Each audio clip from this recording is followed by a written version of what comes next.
सभी छात्रों को गुड मॉर्निंग। सभी भाई बंधुओं को जय हिंद जय भारत।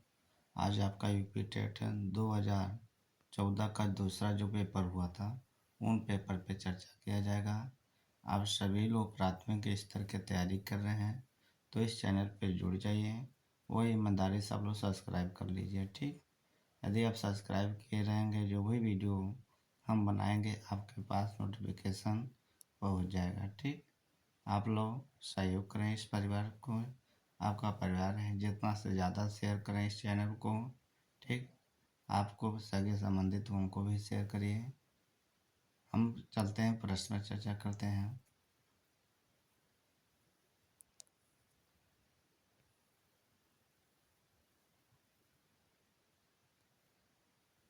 देखिए लिखा है, निर्देश आगे पढ़ना जरूरी है। निम्नलिखित प्रश्नों के उत्तर देने के लिए सबसे उचित विकल्प को चुनना है। किसने सबसे पहले बुद्धि परीक्षण का निर्माण किया? तो किसने किया? अल्फ्रेड बिने महोदय जी ने। दूसरे प्रश्न पे समय ज़्यादा नहीं गवाएंगे, आपका केवल प्रश्न पे चर्चा करेंगे। डिटेल्स में दिया है, वीडियो रोक कर पढ़िएगा। एक शिक्षक के कक्षा के कार्य को एकत्रित करता है और उन्हें पढ़ता है, उसके बाद योजना बनाता है और अपने अगले पाठ को शिक्षार्थियों की आवश्यकताओं को पूरा करने के लिए समायोजित करता है। वह डैश कर रहा है या कर रही है, तो क्या कर रहा है? उनके सीखने की आकलन कर रहा है, सीखने के लिए आकलन कर रहा है। कक्षा में जेंडर लिंग विभेद क्या का होता है? तो इससे होता है शिक्षार्थियों में हर्षमुख प्रयासों अथवा निष्पादन का कारण बन सकता है। अगला है, ध्वनि संबंधी जागरूकता निम्नलिखित में से किस क्षमता से संबंधित है? तो किस क्षमता से संबंधित है? ध्वनि संरचना चिंतन करने व उसमें हेर फेर करने का होता है। अगला प्रश्न है, प्राकृतिक पोषण विवाद में निम्नलिखित में किससे संबंधित है? तो किससे संबंधित है बाबू? तो ये है क्या? अनुवांशिक वातावरण से, डी नंबर से। इस प्रश्न का उत्तर डी नंबर होगा। मानव विकास किस प्रकार का है? तो मानव विकास मात्रात्मक गुणात्मक दोनों होता है। अगले प्रश्न है, निम्न से कौन सा सामाजिक की निष्क्रिय एजेंसी है? तो कौन सा निष्क्रिय का एजेंसी है बाबू? इस प्रश्न का उत्तर क्या हो? सार्वजनिक पुस्तकालय होता है। अगले प्रश्न, संज्ञानात्मक विकास निम्न से किसके द्वारा समर्पित होता है? तो किसके द्वारा समर्पित होता है? इस प्रश्न का उत्तर क्या होगा बाबू? ए नंबर। ए समृद्ध और विविधतापूर्ण वातावरण का उपलब्ध कराता है, ठीक। निम्न से कौन सा सीखने की शैली का एक उदाहरण है? तो इस प्रश्न का उत्तर क्या होगा बाबू? जासूस होता है, ठीक।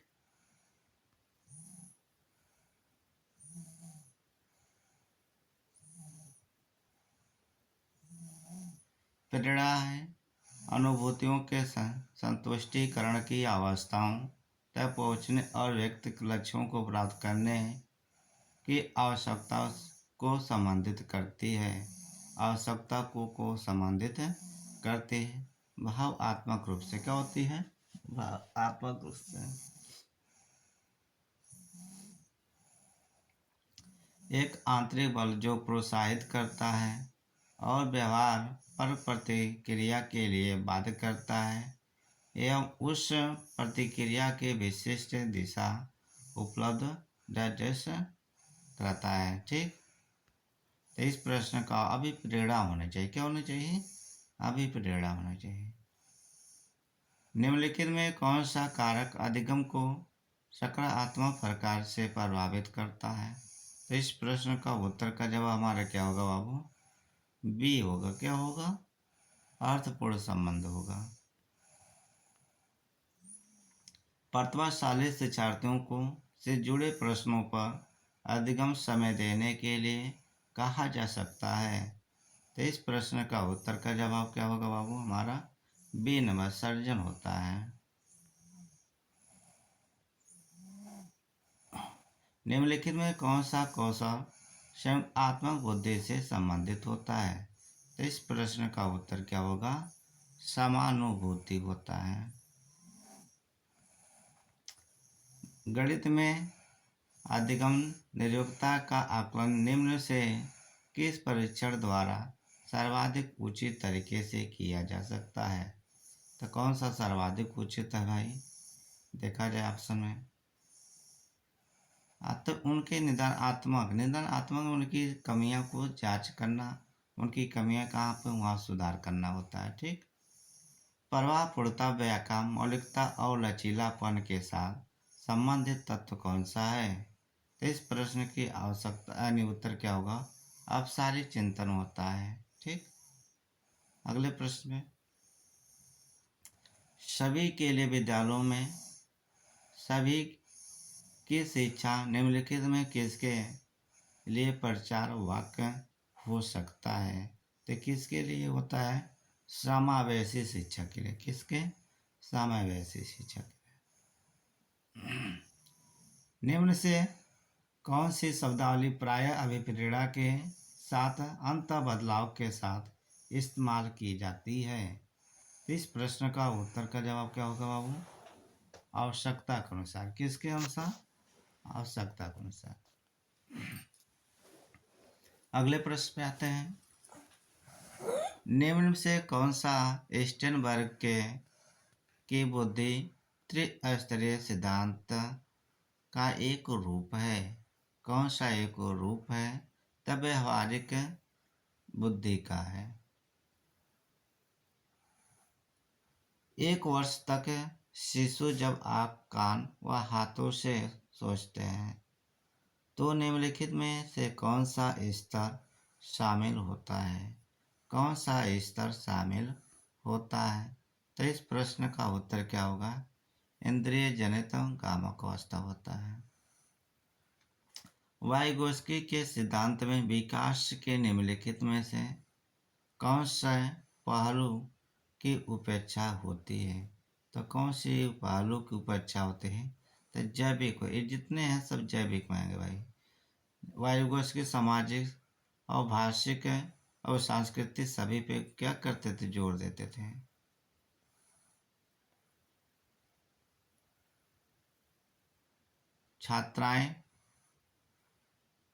जो छात्राएं हैं वो अपने उम्र के लड़कों की तरह क्या करते हैं? गणित में अच्छे रहते हैं, जिसकी अपने मानसिक बुद्धिता क्या ऊपर निर्भर है।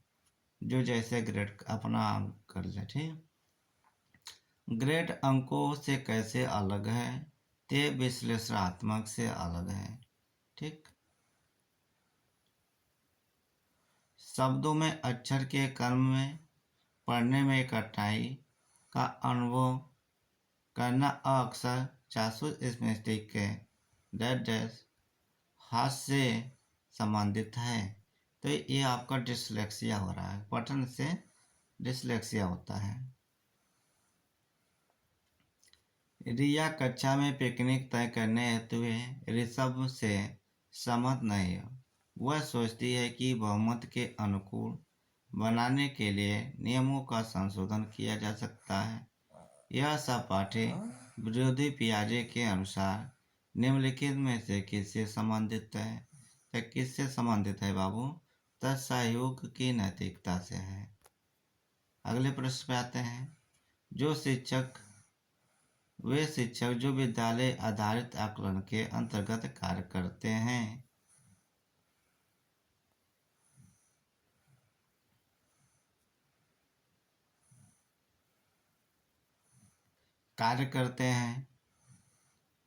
तो इस प्रश्न का उत्तर क्या होगा बाबू? व्यवस्था के लिए स्वामित्व की भावना रखते हैं। अल्बर्ट बैंडोरा के सामाजिक अधिगम सिद्धांत के अनुसार निम्न से कौन सा सही है? इनमें से कौन सा सही है? बच्चों को सीखने के लिए प्रतिरूपण मॉडलिंग का एक मुख्य तरीका है। जब बच्चे का एक अवधारणा को सीखते हैं और उसका प्रयोग करते हैं तो अभ्यास उनके द्वारा की जाने वाली त्रुटियों का काम करने में मदद करता है। यह विचार के द्वारा किया जाता है। तो इस प्रश्न का उत्तर क्या होगा? थॉर्नडाइक महोदय जी के द्वारा। सिद्धांत चित्र के द्वारा नवीन अवधारणाओं की समझ बढ़ाते हैं। तो कैसे बढ़ाते हैं बाबू?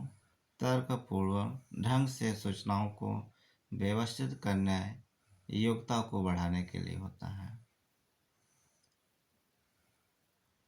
निगमनात्मक तर्कण में शामिल होता है क्या? तो इस प्रश्न का उत्तर क्या होगा? समान से विशिष्ट की ओर तर्कण करना होता है।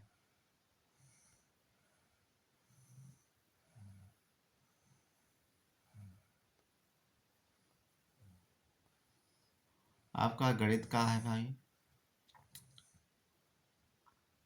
ये 2014 का गणित है, जो दूसरा पेपर हुआ था। 2014 में 2 पेपर हुआ था, तो वो दूसरे पेपर में हम गणित के प्रश्न पे चर्चा करेंगे। ठीक, देखिए आगे इनके हम CDP पे चलेंगे। गणित में परिक्रमण संबंधित प्रभावपूर्णता का अर्थ नियमों, सूत्रों और कलन विधियों, कलन गणित का ज्ञान होना और परिशुद्धता, लचीलेपन एवं अनुपूर्णता के साथ उनका क्रियान्वयन करना। गणित में लचीलापन डैश की ओर संकेत करना होता है। तो इस प्रश्न का उत्तर का जवाब क्या होगा बाबू? B number. एक से अधिक उपागमों का प्रयोग करते हुए एक खास प्रकार की समस्या का समाधान करने की योग्यता है। अगले प्रश्न में कक्ष में गणितीय भाषा में अनुपूर्णता को निम्नलिखित क्रम में समस्याओं को प्रदर्शित करने के लिए बढ़ाया जा सकता है। तो इस प्रश्न का उत्तर क्या होगा बाबू? रोजमर्रा की भाषाओं गणितीयकरण स्थिति गणितीय समस्या समाधान का प्रतीकात्मक है भाषा है। अगले प्रश्न पे आते हैं। प्राथमिक स्तर के बच्चों को दी गई आकृतियों को उनकी लिखावट के आधार पर वर्गीकृत करने के योग्य है। वेन हाइल के अनुसार यह ज्यामिति के डैश पर निर्धारित है। तो किस पे आधारित है बाबू? ये औपचारिक होना चाहिए। क्या होना चाहिए? औपचारिक। इस प्रश्न का उत्तर का मानसिक चित्रण किया जा रहा है। क्या किया जा रहा है? मानसिक चित्रण किया जा रहा है उसका। अगले प्रश्न पे आते हैं। कक्षा 3 में एक शिक्षक शिक्षार्थियों को 45 यानी 4562 और 728 का योग करने के लिए कहता है।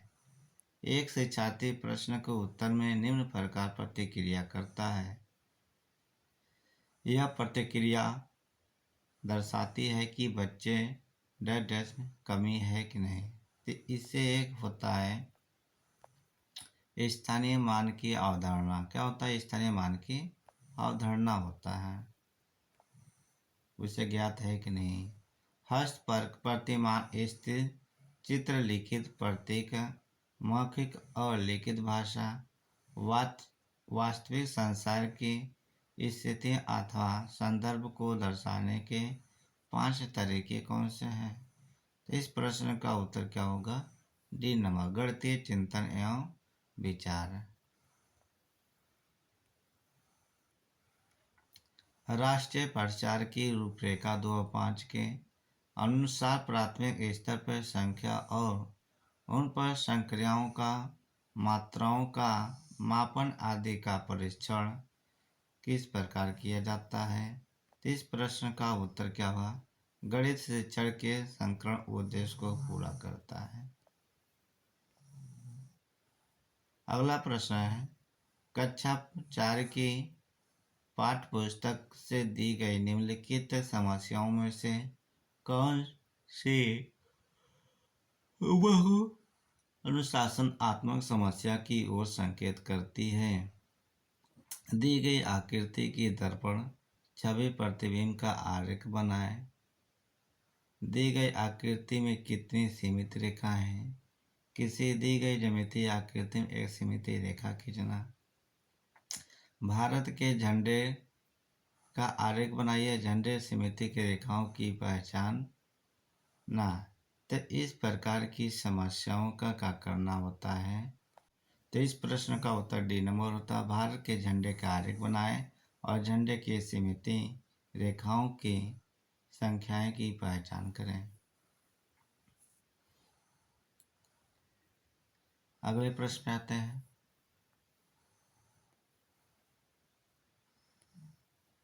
यहाँ पे देखिए लिखा हुआ है, निम्न ग्रेड वर्गाकार कागज पर खींचा गया है।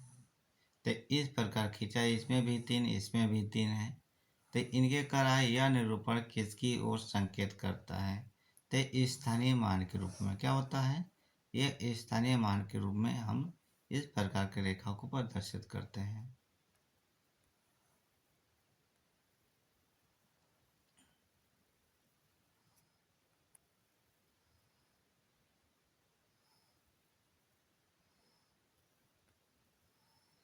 अगला प्रश्न देखें।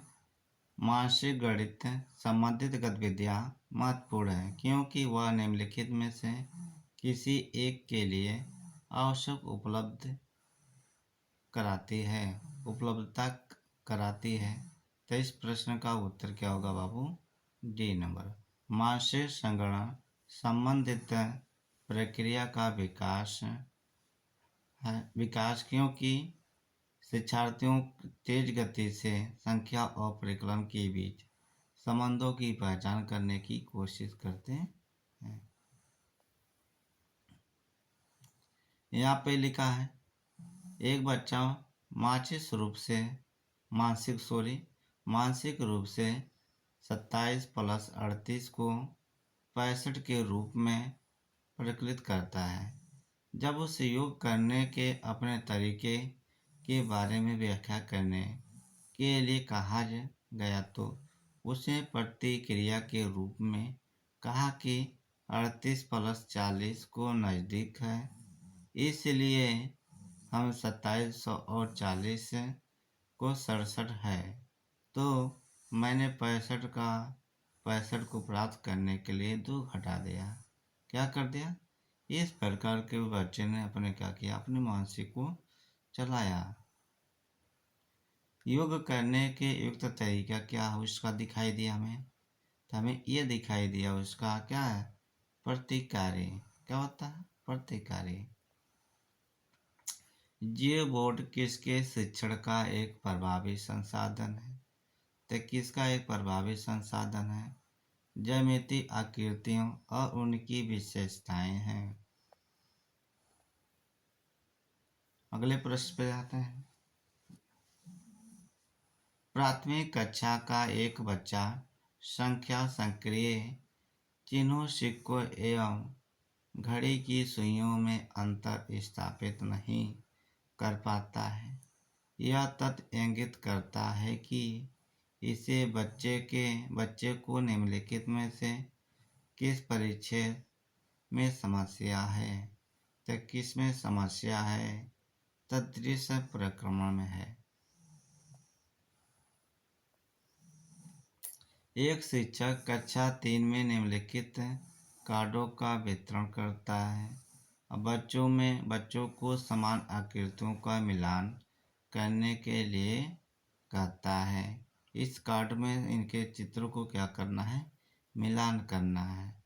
तो मिलान करने का यही क्या है इस उद्देश्य का? विभिन्न अविनाशों के समान आकृतियों की पहचान करने में बच्चों को क्या होता है? मदद मिलता है। बच्चों को मिलान करने पर थोड़ा इंटरेस्ट आता है। क्या आता है? जो जल्दी नहीं सीखता वो उसको मिलान करने में। ये जो क्वेश्चन है 44 नंबर, इसमें हर पेपर में सेंटीमीटर में पूछने के लिए हर पेपर में देखा गया है। ठीक, तो सेंटीमीटर के पूछा तो इस प्रश्न का उत्तर क्या होगा? कौन सा गलत है? तो हमारा सी नंबर गलत है।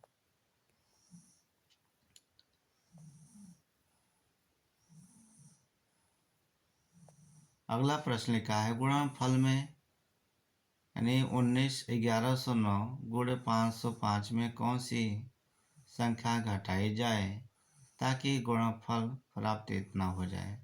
तो इनके हम क्या आगे करेंगे भाई, गुणा। क्या करेंगे, इनके गुणा करने पर हम संख्या x को मान कोई रख लीजिए, इनको हम दोनों संख्या के इससे घटाएंगे।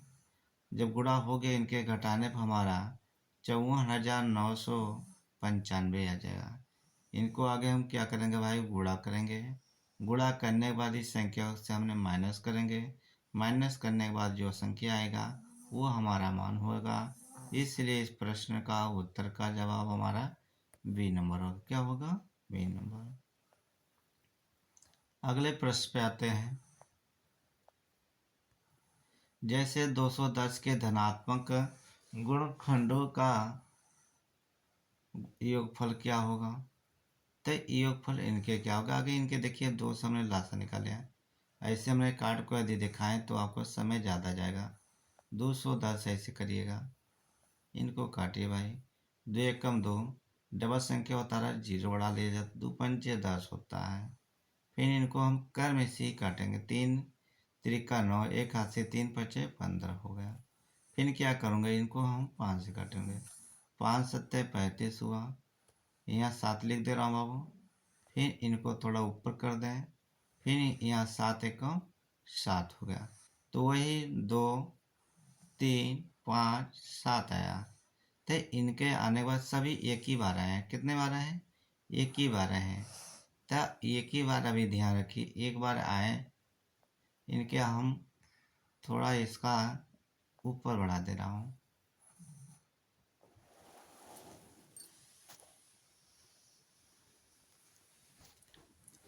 अभी इनका सूत्र जो है सूत्र के बेस पे रखिएगा, जो सामने है सूत्र गुणनखंडों का योग निकालने के लिए। जैसे 2 एक बार है तो हमने इनको एक ही बार मान रखा, ठीक। और नीचे है 2, वही चीज़ यहाँ रखेंगे। तो 2 को हमने 2 में प्लस करा, 2 हुआ, और 2 माइनस 1। तो यहाँ पे वही चीज़ रखा है। यहाँ 3 है, 3 में रखेंगे। यहाँ पे 5 है, 5 है, 7 है तो 7 रख लिया। तो यह ध्यान रखिएगा, इनके 2 के पावर 2 करिएगा, माइनस 1 करिएगा। 3 के पावर क्या करिएगा, 2 करिएगा, माइनस 1 करिएगा। 5 के पावर 2 करिए, माइनस 1 करिएगा। 7 का पावर 2 माइनस 1 करिएगा। अब ध्यान है, तो यहाँ 2 का पावर कितना 4 होता है, 4 में से खा जाएंगे, कितना बचेगा, कितना बचेगा, तो 3 बचेगा। कितना बचेगा, 3। तो यहाँ 3 रखिए, क्या करेंगे, 3 यहाँ रखिएगा, ध्यान रखिए, यहाँ 3 होगा। फिर क्या करें, 3 9 हुआ, 9 का पावर कितना हुआ बाबू, 9 का पावर 3 का पावर 9 हुआ, 9 में से 1 खा गया तो 8। यहाँ 8/2 बचेगा। इसी तरह 5 25 हुआ, 25 में से 1 खा गए तो बच्चा कितना, 24। 24 का और नीचे पावर 2 है तो यहाँ पे हमने क्या कर दिया, 4 है का 4। अब यहाँ देखें, यहाँ 6 है और 7, 7 का वर्ग कितना होता है, 49। 49 में से हमने 7 खा गए तो कितना 1 खा गए, कितना बचा, तो कितना बचा 48। और यहाँ पे 7 में से खाएंगे तो 6 बचेगा। अब इसको थोड़ा काट लीजिए। हमने क्या किया, 3 अट्ठे 24 कर दिया, इसको कितना कर दिया भाई, 3 अट्ठे 24। अब यहाँ ध्यान रखें, 6 से हमने काटा है, 6 अट्ठे 48, कितना हुआ, 6 अट्ठे 48। 4 एकम 4, 4 दूनी 8, 2 एकम 2, 1 कट गया। और 24 24 का हमने गुणा कर दिया तो 576 हुआ। कितना हुआ, 576। ये आपका काटने पीटने का तरीका आना चाहिए भाई। 576 इस प्रश्न का उत्तर होगा। अगले प्रश्न पे देखते हैं भाई। एक टंकी में 240 लीटर, दूसरे 128 मिलीलीटर दूध से, जिसको 16 जारों यानी बोतलों जो एक ही साइज माप के हैं पूर्णतः भरा जा सकता है, ऐसे 22 जारों में कितना दूध होगा। कुछ नहीं करना, जैसे जैसे कहा उसी तरह हम इनको करेंगे। कराए 240 लीटर और कितने मिली, 128 मिली रखा गया। तो कितने बोतलों में, 16 रखा गया। फिर करा 22 जारों में, तो 22 जारों की यहाँ हमने ये रखा, फिर नीचे यहाँ को गुणा में कर लिया। ठीक, अब इन दोनों को गुणा करने पे इतना आया, फिर 22 रख दिया। यदि इनको हम भाग कर दे तो हमारा कितने मिली में इतना आया, 33,176 मिली में आएगा। ठीक, आगे बढ़ रहे हैं थोड़ा, यहाँ तक ये आ गया हमारे जार को भरने के लिए। ठीक, तक कितने भरा जाएगा भाई, तो इस प्रश्न का उत्तर का जवाब क्या होगा, 133 कहाँ, या डी नंबर क्या होगा, डी नंबर। जैसे जैसे पूछे उसी तरह इनको करिएगा। अब इकाई दहाई के आगे बात, इकाई दहाई कर लीजिए। अब इकाई पूछा भाई, इकाई हमने रख दिया, दहाई पूछा, दहाई रख दिया, हजार पूछा, हजार रख दिया। क्या पूछा भाई, हजार। तो उसी तरह इकाई हो गया, दहाई हो गया, हजार हो गया, टोटल जोड़ देंगे तो हमारा कितना होगा, 10,110 हो जाएगा। इस प्रश्न का उत्तर क्या होगा, बी नंबर होगा। यहाँ से एक प्रश्न हमेशा बने रहते हैं। करम मोरंग ने सोमवार को, गोरंग ने सोमवार को 4.5 सहित 1/2, 4 दूनी 8, 1 9, 9 का आधा 4:30 बजे, घंटे मंगलवार को 190 मिनट, बुधवार को 5:20 AM से 9:10 AM तक, और शुक्रवार को 220 मिनट काम किया। उसे 1 घंटे काम करने के लिए 42 रुपये मिलते हैं। उसने सोमवार से लेकर शुक्रवार तक कितने रुपये कमाया। ठीक, कितने रुपये उसको मिला। तो इस प्रश्न का उत्तर सी लगाइए। अब जैसे हम बता रहे हैं वैसे आप लोग करिएगा।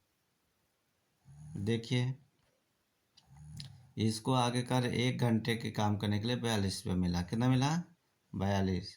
अब ध्यान रखिए, 4 दूनी 8 हुआ, 8 में के जोड़ा कितना हुआ बाबू, 9 हुआ, 9/2 हम 2 इसको लिखेंगे। 1 घंटे के लिए किसको मिला, 42 रुपया। ठीक, इसको हम 2 से काटे, 2 1 कम 2, 2 दूनी 4, 2 1 कम 2। अब 21 को हमने 9 से गुणा करेंगे, 9 1 कम 9 हुआ, 9 दूना 18। ठीक, यानी 4.5 घंटे काम करने के लिए बेचारों को कितना मिला, 189 रुपया, 89 रुपया मिला। ठीक, दूसरे दिन पे ध्यान रखें, दूसरे दिन का रहा 90 मिनट, कितना का रहा है, 90 घंटे से इसको भाग कर लीजिए भाई, 0 से 0 कट गया, बचा कितना, 19, कितना 19/6 बचा, कितना 19/6 रख दे रहा हूँ, 19/6 भाई, घंटे हमारा 42 ही रहेगा। ठीक, इसको करिए, 6 कम 6, 6 7 42, तो 19 7 कितना होता है, 133 होता है। तो इसके लिए कितना मिला बाबू, 133 रुपया। फिर इसी तरह आपको रखते रहिएगा, घबराने की कोई काम नहीं है। बस इस चैनल पे बने रहिए, हर पेपर का सॉल्व में मिलेगा भाई। जैसे अब इसके बीच की दूरी आ गया, जैसे 9:10, यहाँ 5:20। यदि हमें इनकी दूरी क्या हुआ, तो कई घंटे का अंतर मिल रहा भाई। 9 जोड़िए, 9 10, 10 1 हो गया, 11 2 हो गया, 12 कितना हो गया, 3 हो गया, 1 कितना 4 हो गया, 2 कितना 5 हो गया, 3 कितना 6 हो गया, 7 कितना हो गया,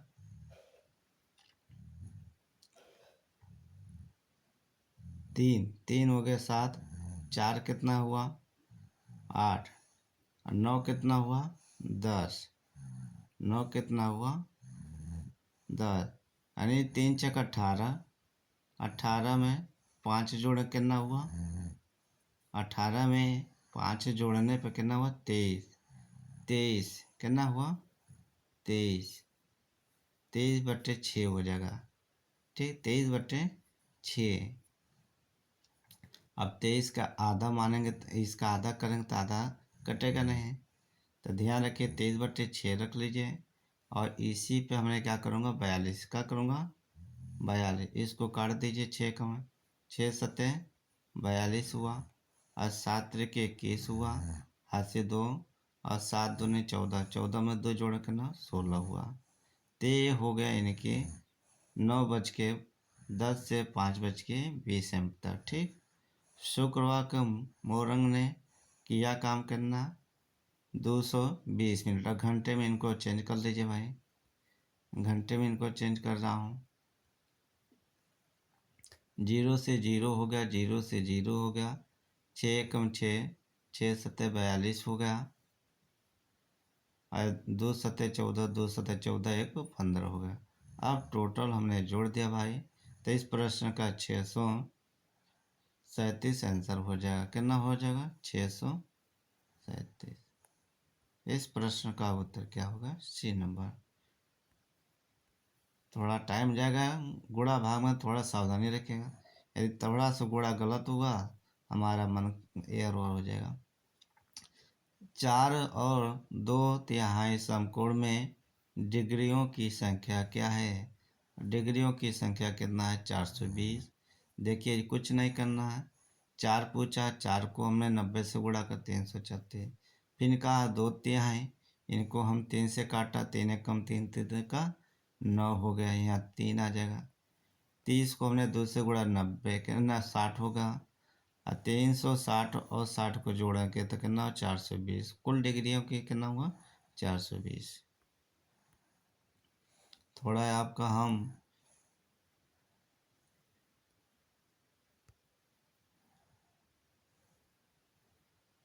पतला कर दें भाई, ज़्यादा गहरा हो जा रहा है। अगले प्रश्न पे देखते हैं। 5 की स्थानीय मान तथा इसके अंकित मान में क्या करना, अंतर बचना है। अब 5 हमारा यहाँ पे भाई, तब 5 यहाँ लिख लीजिए।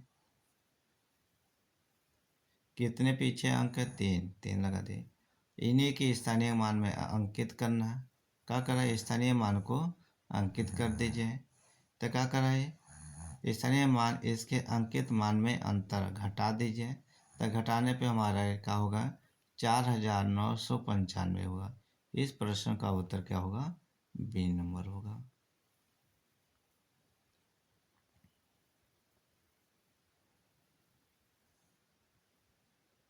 अगले प्रश्न है 26 और 26 शतांक को लिखा जाता है किस प्रकार? तो इनके 26 और 26 शतांक से लिखा जाता है।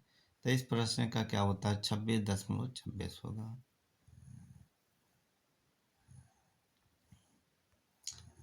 अगला प्रश्न 4, 5 और 6 के सबसे छोटे गुणज और 5, 6 के 9 के सबसे छोटे गुणज का अंतर क्या है?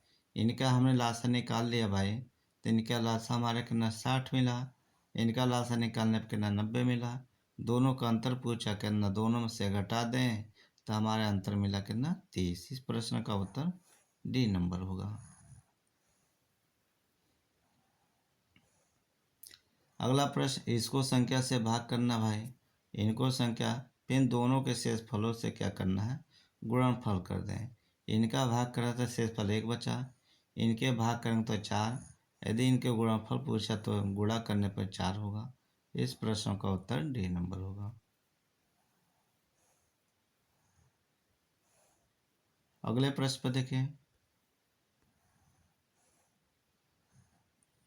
करा 4 अंकों वाली सबसे बड़ी और 3 अंकों वाली सबसे छोटी का योगफल।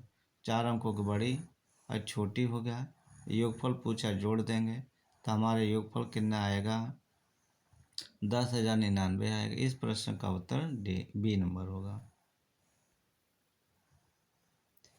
पानी की एक टंकी में 11 मीटर लंबी और 10 मीटर चौड़ी और 9 मीटर ऊंची, इसमें 6 मीटर की ऊंचाई तक पानी भरा गया, टंकी का कितना भाग खाली है? तो इस सबके जैसे पूछा, टंकी का कुल आयतन इतना है, फिर खाली टंक का इतना है, खाली टैंक का आयतन कितना है इसको गुणा कर दीजिए। अब सभी टैंक के खाली भाग हैं, ठीक। 11 से 11, 10 से 10, 3 एकम 3, 3 त्रिका 9, तो 1/3 भाग, 1/3 भाग बचे। इस प्रश्न का उत्तर क्या होगा? ए नंबर होगा।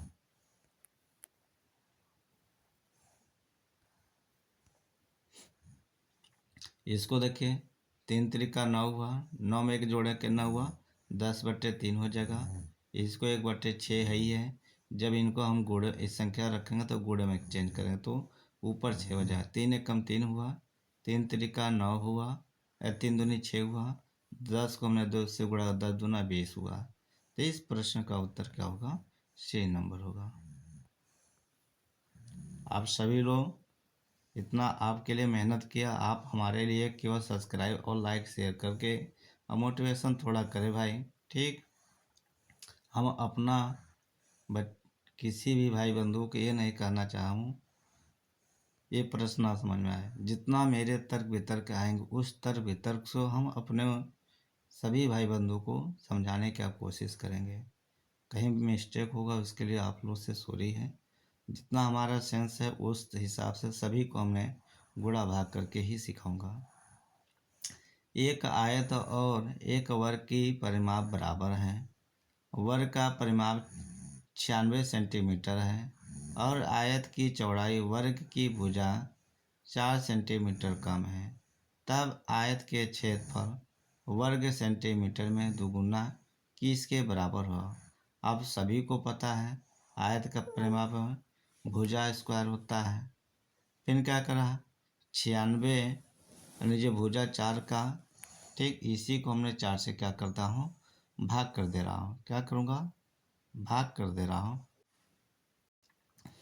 जब इसको भाग किया तो हमारा 24 आएगा। कितना आएगा बाबू? 24। फिर कह रहा है इस आयत की चौड़ाई वर्ग की भुजा से क्या है? 4 सेंटीमीटर कम है। क्या है? 4 सेंटीमीटर इसी में माइनस कर दिया तो कितना? 20 हुआ। फिर कह रहा है जब आयत के क्षेत्रफल वर्ग सेंटीमीटर से दोगुना कर दिए, इसी को हमने क्या करूँगा? दोगुना कर दें। तो लंबाई हमें पता नहीं, चौड़ाई तो पता हो गया भाई। तो 20 है तो 20 में ध्यान रखिएगा, जैसे इसको गुणा करेंगे तो भाई 2 होगा, ये कितना? 40 हो जाएगा। कितना होगा? 40 हो जाएगा।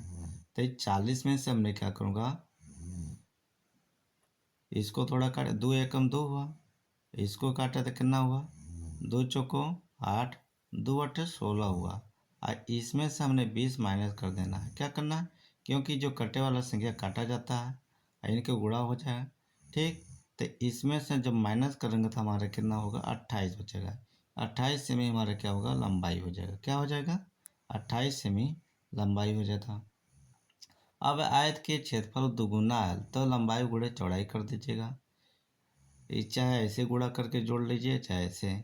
यदि 28 को हमने ऐसे, देखिए ध्यान, 28 है, पीछे 0 है तो हमने 0 रख दिया।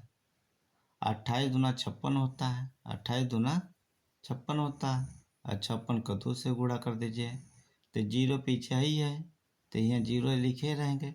2 6 12 होता, 12 का 2 लिख दिया और 2 पंचे 10 से 11 हुआ। कितना हुआ? 1120। तो इस प्रश्न का उत्तर C नंबर होगा। अगले प्रश्न पे आते हैं। शिक्षार्थी के गणितीय निष्पादन अवरोधन के साथ संबंधित शाश्वत स्मृति अवरोधन एवं संभावित संकेत है। तो इस प्रश्न का उत्तर क्या होगा? D number. गणित संबंधित तत्वों का संधारण और अयोग्यता और समय बताने के में कठिनाई। आपका अंतिम प्रश्न है। आप सभी लोग भाई बंधु जितने से ज़्यादा हो शेयर कर दीजिएगा। भाग की अवधारणा बढ़ाने के बाद एक शिक्षक कक्षा में गणितीय दीवार का निर्माण करते हैं और शिक्षार्थियों को 48 घंटे में दिए गए कॉलमों में भाग संबंधित कोई 2 तत्व लिखने को कहते हैं। ये यहाँ पर दिया हुआ है तो इनमें इनको क्या क्या बाकी चीज़ों से ध्यान रखना। अंकित को ऐसे किया, फिर इसी तरह सबको ऐसे कर रहा है तो इससे क्या होता है? तो इससे प्रत्येक बच्चों का विवेक और एक दूसरे सीखने का अवसर दिया जा रहा है। सुनहरा अवसर मिलना चाहिए हर। ठीक। आपके आते हैं अब पर्यावरण पे। यह है पर्यावरण अध्ययन। आप लोग जल्द से जल्द इस चैनल पे बने रहिएगा। जो भी वीडियो आएगा सभी मिलेंगे। देखिए, उचित विकल्प ही पे ध्यान रखें। खेल जो हम खेलते हैं वह प्रकरण के शिक्षण में शिक्षार्थियों को अधिकतम भागीदारता के लिए निम्न से कौन सा शिक्षण युक्त अधिक प्रभावी होगा? तो कौन सा सबसे अधिक प्रभावी होगा? तो इसमें प्रश्न का उत्तर डी होगा। विद्यार्थियों के खेल के मैदान में ले जाना उन्हें अलग अलग खेल खिलाने के लिए होता है। ठीक। अगला प्रश्न, कक्षा 3 के विद्यार्थियों को हमारे दोस्त पक्षी प्रकरण पढ़ाते समय नलिनी नीचे दी गई पद्धति का प्रयोग करती है। नीचे दी गई पद्धति का प्रयोग करती है। पक्षियों पर आधारित चित्रण दिखाना, विभिन्न पक्षियों का तस्वीरें वाले चार्ट का प्रयोग करना और संक्षेप में उनका उत्तर वर्णन करना।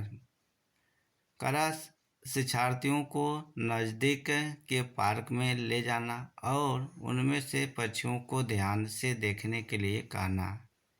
नलिनी किस परियोजना के लिए विभिन्न उपागमों का प्रयोग कर रही है? तो किस उपागम का प्रयोग कर रही बाबू?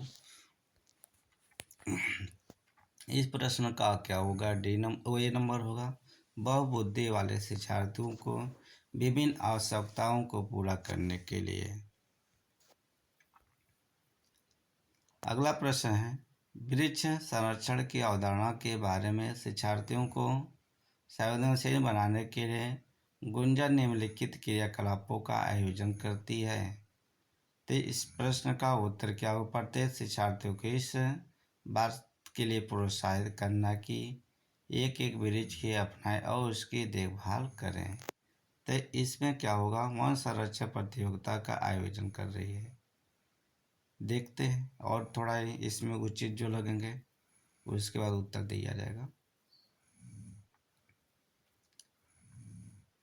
तो यहाँ पे देखिए, शिक्षार्थियों के कटी लकड़ियों को भंडार दिखाना अवांछित उद्देश्य को प्राप्त करने के ऊपर दी गई गतिविधियों में से कौन सा सबसे कम प्रभावी होगी?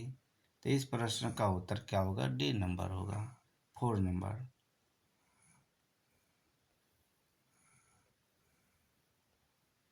आंचल अपनी कक्षा 5 में पर्यावरण अध्ययन की कक्षा में अक्सर गहन जांच पड़ताल करने और कल्पना परक प्रश्न पूछती है। उसके द्वारा इस प्रकार के प्रश्न करने का उद्देश्य सुधार करना है। तो इस प्रश्न का उत्तर क्या होगा भाई? B number. क्या होगा? चिंतन कौशलों से है।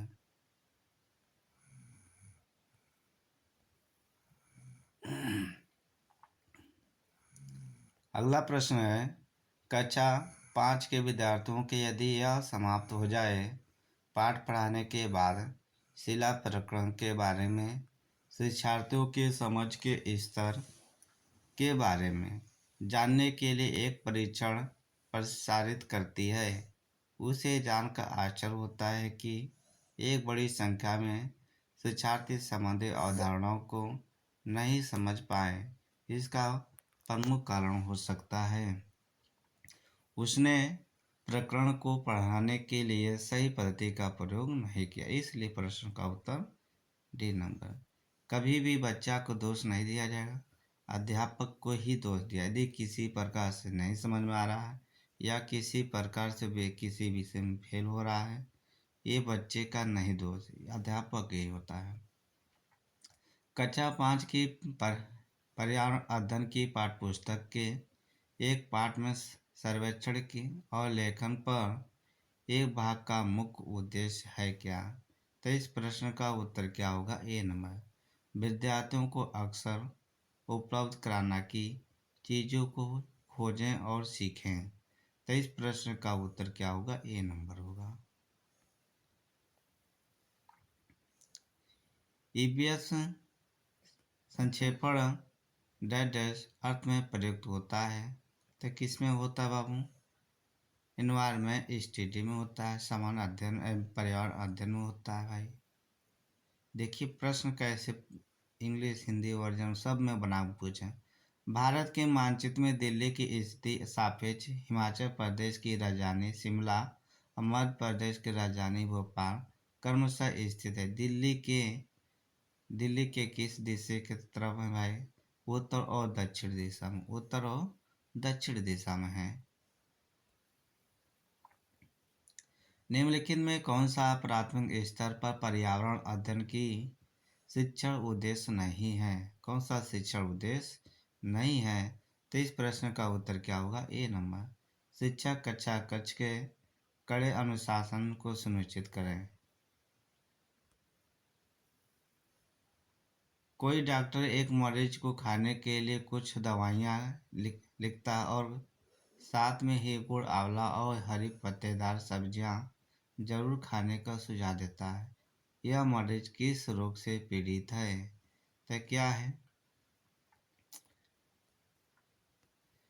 तो इसे क्या है, मलेरिया के लिए नहीं कहेगा, बुखार के लिए नहीं कहें, तो इसे म्यादी बुखार अनिमिया के लिए कहेगा। इस प्रश्न का उत्तर सी नंबर होगा।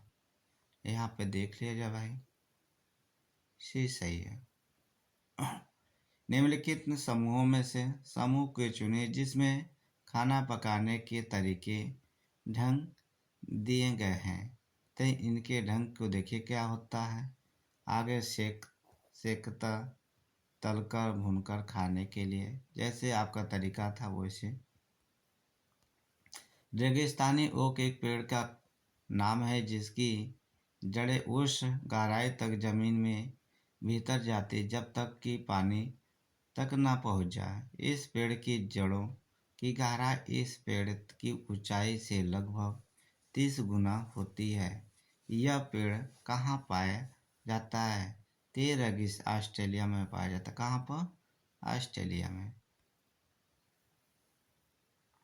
माउंट एवरेस्ट के बारे में कथन सही चुनिए। तो इसकी हमारे कथन क्या होगा? ए, जैसे यह नेपाल का भाग, उसकी चोटी की ऊंचाई 8,800 बाकी इनके कुछ परिवर्तन के कारण 8,900 हो गए हैं।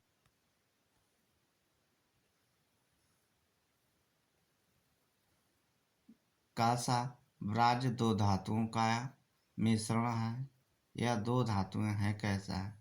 ते तांबा और टीन है, तांबा और टीन है।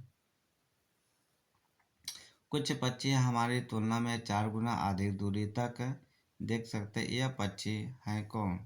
ते क्या है? चीलबाज गिद्ध, चीलबाज गिद्ध होते हैं।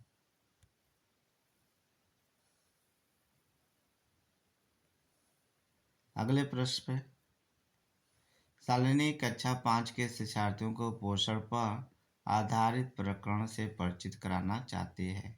उन्हें इस प्रश्न का उत्तर क्या होगा? C number. शिक्षार्थियों को कहना चाहिए कि वे अपने अपने टिफिन बॉक्स खोलें, उसके तत्व का अवलोकन करें, उसके बाद उन्हें व्याख्या करना चाहिए। ठीक।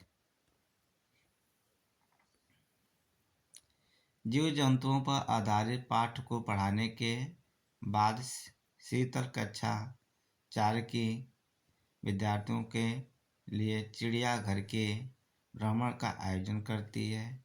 यह डैश डैश में शिक्षार्थी की मदद करेगा। तो इस प्रश्न का उत्तर क्या होगा बाबू? B number. कक्षा कक्षीय अधिगम को वास्तविक जीवन की परिस्थिति के साथ जोड़ने के लिए।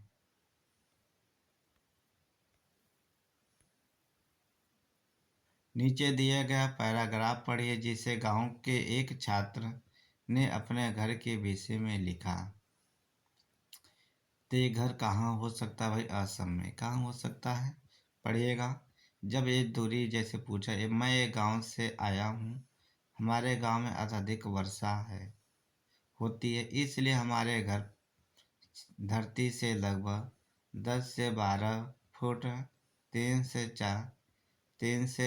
3.5 मीटर ऊंचे बने होते हैं। इन्हें मजबूत बाँस के खम्भों पे बनाया जाता है और घर अंदर से भी लकड़ी से बने होते हैं। तो ये कहाँ की बात है? असम राज्य की है।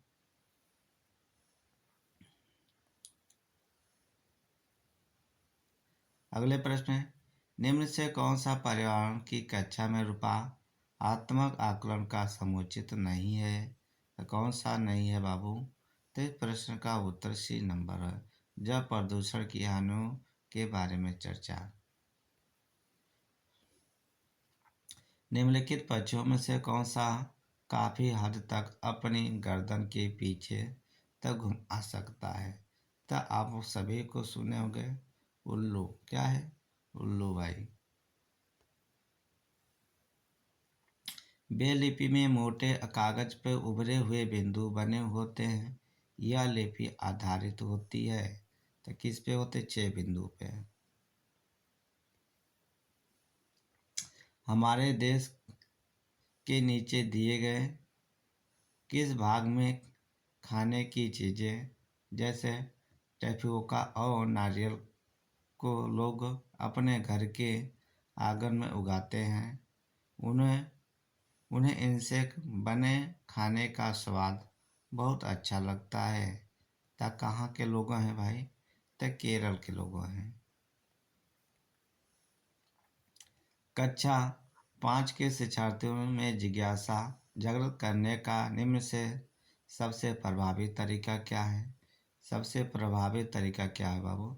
गहन जांच परख और कल्पनात्मक प्रश्न।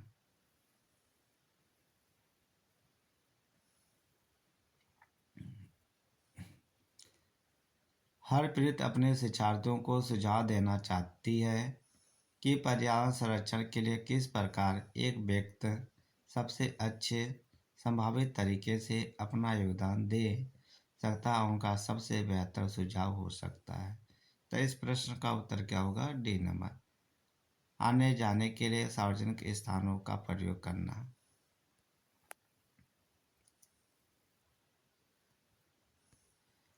रस रसीम को यह सिखाया जाता है कि वह परस्पर बनाते समय निम्न चरणों पर सही कर्म नहीं है अनुपालन करें और इनके नीचे दिया अनुपालन करने के चरणों को सही करना है। ता आगे बच्चों को क्या है? उनकी रूपरेखा तैयार करना है, जैसे डिजाइनिंग हो। फिर उसके बाद का ब्लू प्रिंट उसके तैयार करना, फिर उसके प्रश्न लिखना, फिर उसके बाद प्रश्न पत्र को संपादन पेश करना होता है।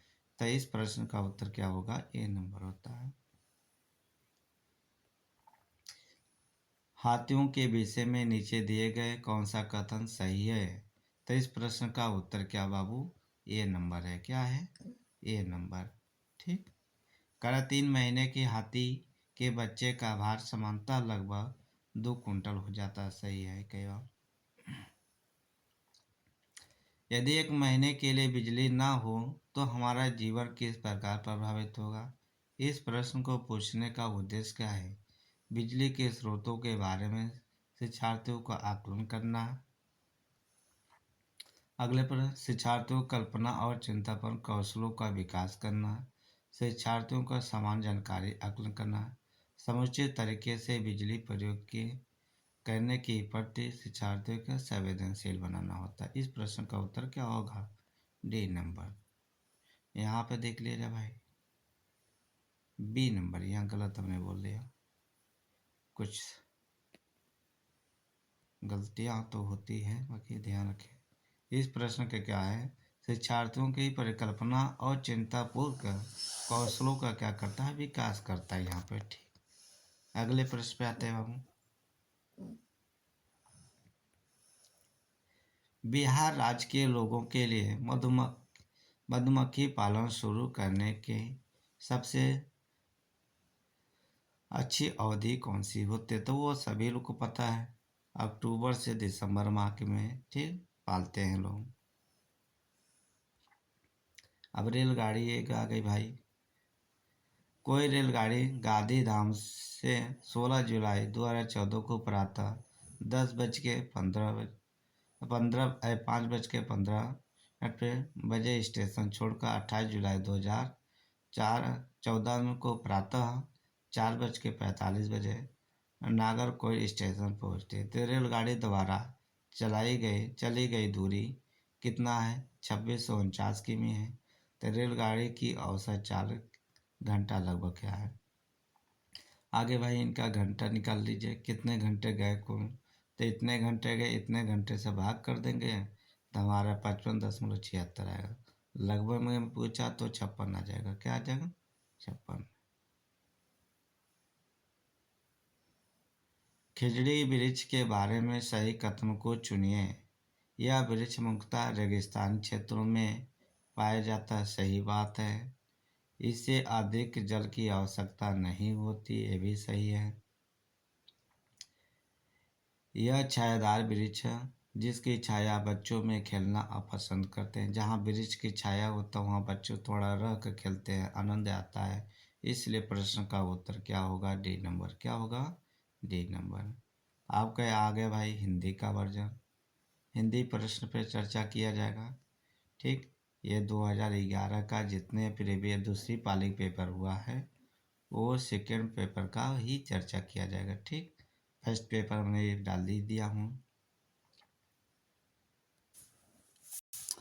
ये भाई 2014 का है, हिंदी का है, दूसरा पेपर हुआ था। ठीक, 2014 में 2 पेपर हुए तो उन दूसरे प्रश्न पे चर्चा किया जाए पेपर पे। देखिए पहला प्रश्न क्या लिखा है, प्राथमिक स्तर पर शिक्षा का माध्यम होना चाहिए कैसा, बच्चे की मातृभाषा होनी चाहिए। कैसा होना चाहिए, बच्चे की मातृभाषा होनी चाहिए। ठीक,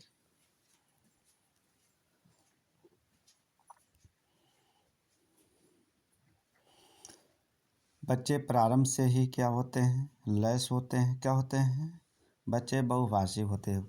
ठीक, बच्चे जो प्रारंभ से ही क्या होते हैं, बहुभाषी होते हैं। अगला प्रश्न, प्राथमिक स्तर की पाठ्य पुस्तकों का निर्माण करते समय आप किस बिंदु पर विशेष ध्यान देंगे। तो क्या करेंगे, उन्हीं हिंदी भाषा के वैधिपूर्वक रूप से शामिल करेंगे। चॉम्स्की के अनुसार कौन सा कथन सही है, चॉम्स्की महोदय जी के अनुसार कौन सा कथन सही है। बच्चों की भाषा सीखने की जन्मजात क्षमता होती है। बच्चों की भाषा सीखने की क्या होती है, जन्मजात क्षमता होती है।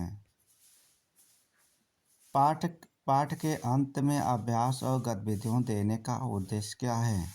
इनके गतिविधियों के देने का क्या उद्देश्य होता है, बच्चों को अभिव्यक्त का अवसर देना होता है। ठीक, भाषा अर्जित करने की प्रक्रिया में किसका महत्व सर्वाधिक होता है। तो किसका सबसे अधिक सर्वाधिक, समाज का होता है। किसका होता है, समाज का।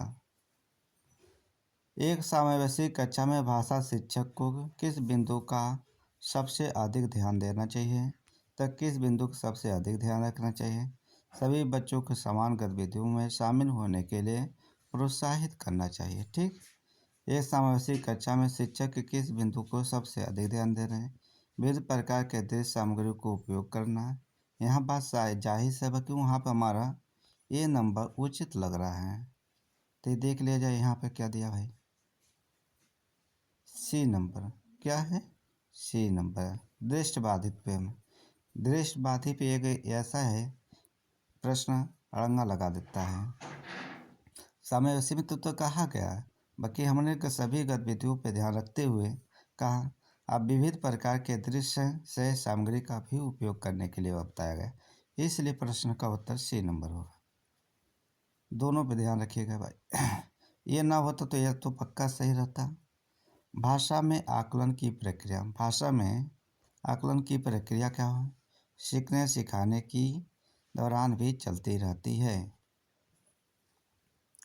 पढ़ना सीखने की प्रक्रिया में किसकी भूमिका सर्वाधिक महत्वपूर्ण होता है। तो किसका सबसे ज़्यादा अधिक होता है, बाल साहित्य के सार्थक उपयोग का होता है। प्राथमिक स्तर पर भाषा शिक्षण का उद्देश्य है कि बच्चों को विभिन्न स्थितियों में भाषा का प्रभावी प्रयोग कर सकें।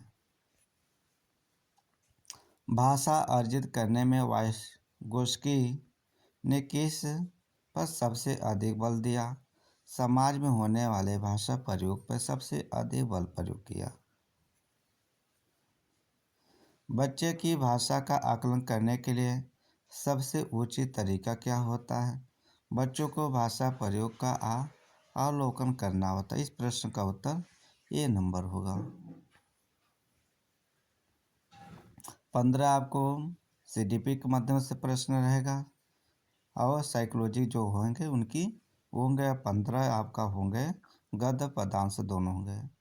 प्राथमिक स्तर पर एक भाषा शिक्षक से सर्वाधिक अपेक्षित है।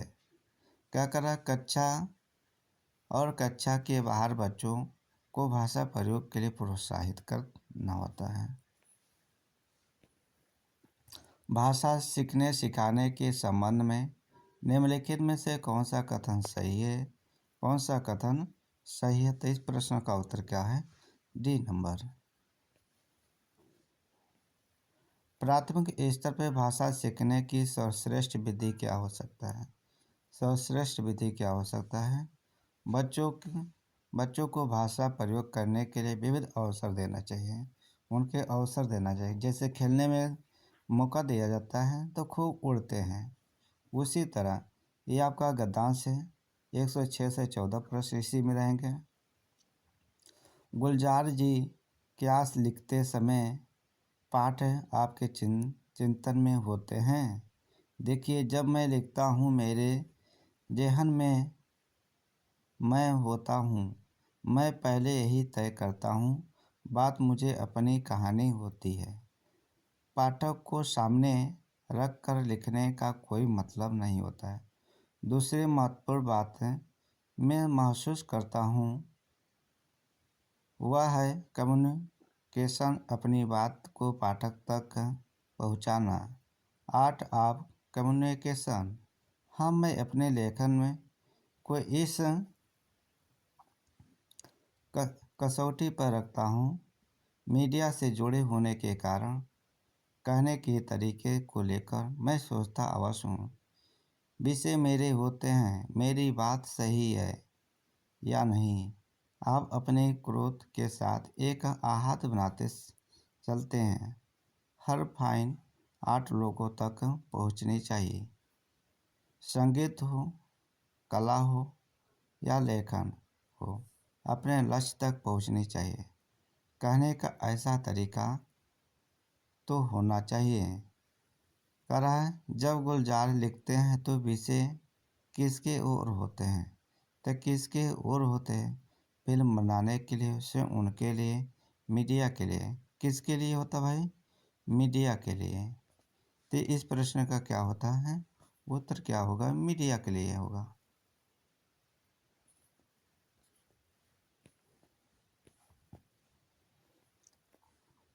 तो इस प्रश्न का दिया गया स्वयं उनके लिए है। क्या है?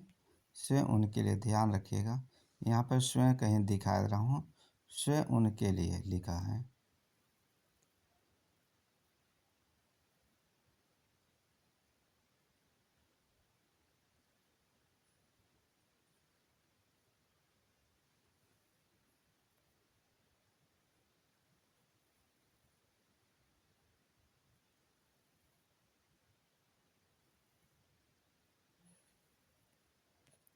स्वयं निर्धारित करना है भाई। स्वयं इसमें क्या करना है? अपने लिए रखना।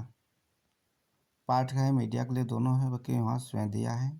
स्वयं पे दोनों ध्यान रखा। लेखनकार स्वयं अपने विषय में होता है, यानी वो अपने विषय में कहते हैं। ये बात सही है। गुलजार के अनुसार लिखने वाले जेहन स्वयं लेखक होता है। इसका आशय है यह है कि कैसा है? तो लेखन की संवेदना आत्म अनुभूति केंद्र में होती है। एक लेखक के लिए दूसरी महत्वपूर्ण बात क्या हो सकता है? संप्रेषण होता है। क्या होता है? इस प्रश्न का उत्तर क्या होगा? संप्रेषण होता है। किसी भी कला का लक्ष्य होता है।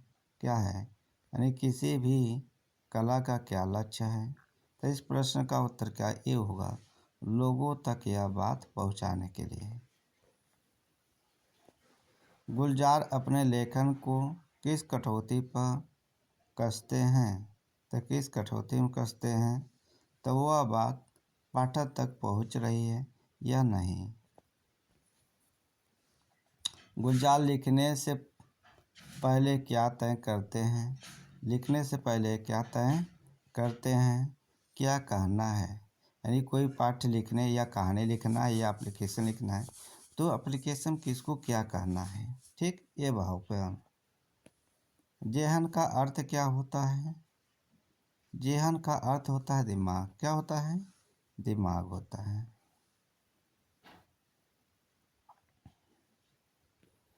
संगीत से विशेषण शब्द बनेगा तो विशेषण शब्द क्या हुआ? संगीतज्ञ होगा। अगला प्रश्न, कहने का ऐसा तरीका तो होना ही चाहिए। वाक्य में निपात शब्द क्या है? निपात शब्द क्या है? तो ही। क्या है? तो ही शब्द है। अब का गद्यांश का है। इस प्रश्न का उत्तर 15 से 20 5 प्रश्न हैं। आप सभी भाई बंधु वीडियो को ज़्यादा से ज़्यादा शेयर करिए, सपोर्ट करिए भाई। जब नहीं था इंसान, धरती पे थे जंगल, जंगली जानवर परिंदे, इन्हीं सब के बीच उतरा इंसान और घटने लगे, जंगली जानवर परिंदे इंसान।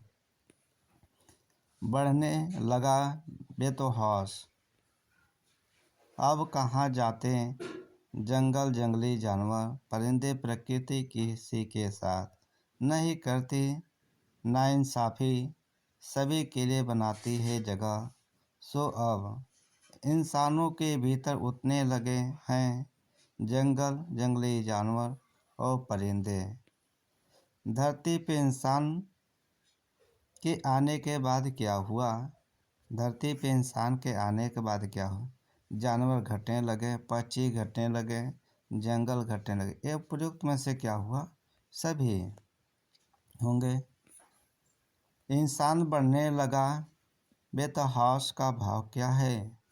तो इस प्रश्न का उत्तर क्या होगा? इंसान खूब तरक्की करने लगा है। इंसान क्या करने लगा है?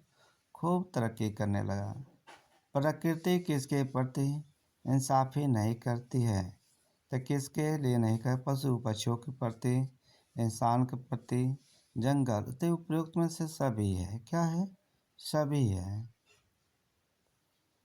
आगे देखें। कविता के अंत में क्या व्यंग किया गया है? तो कविता के अंदर क्या व्यंग किया गया है? तो इस प्रश्न का उत्तर क्या है? इंसानों में इंसानियत खत्म हो गई। इंसानों में अब क्या हो गई? इंसानियत खत्म हो चुकी है। अगला प्रश्न, अब कहाँ जाते जंगल का भाव है कि? अब कहाँ जाते जंगल के भाव का मतलब क्या हुआ? अब जंगल समाप्त होने लगे हैं। अब क्या होने लगे हैं? जंगल समाप्त होने लगे हैं। जंगल का परिवाची नहीं है इसमें। कौन सा जंगल शब्द का परिवाची नहीं है? तो जंगल शब्द का परिवाची क्या है? नहीं है। बगीचा नहीं है। वन होता है, हरे होता है, कानन होता है, ये सब है। जो बगीचा है ये नहीं है। ठीक, आपका इतने प्रश्न पे हमने चर्चा करे हैं। आपको नेक्स्ट वीडियो में फिर मिलेंगे। आपका 120 प्रश्न पे हमने पूर्ण रूप से चर्चा किया हूँ। पहले आपका CDP था 30 प्रश्न, उसके बाद मैथ का लिया गया, मैथ का 30 प्रश्न हो गया। उसके बाद पर्यावरण EVS हो गया, हिंदी हो गया। यानी इन पे सारे प्रश्नों पे हमने क्या किया? चर्चा किया। आप सभी भाई बंधुओं इस वीडियो के माध्यम से आप अपनी पढ़ाई करना चाह रहे हैं या चैनल से जुड़ना चाह रहे हैं तो आपका एक फ़र्ज है इस परिवार को सपोर्ट करके और आप लोग भी एक बेहतर अपने शिक्षा कार्य में लगें और सभी को ज़्यादा से ज़्यादा शेयर करें। और आपको इस चैनल के माध्यम से जितना हो पाएगा वो पूर्ण रूप से आपको सिलेबस के माध्यम से चर्चा किया गया वो सभी प्रश्न मिलेंगे।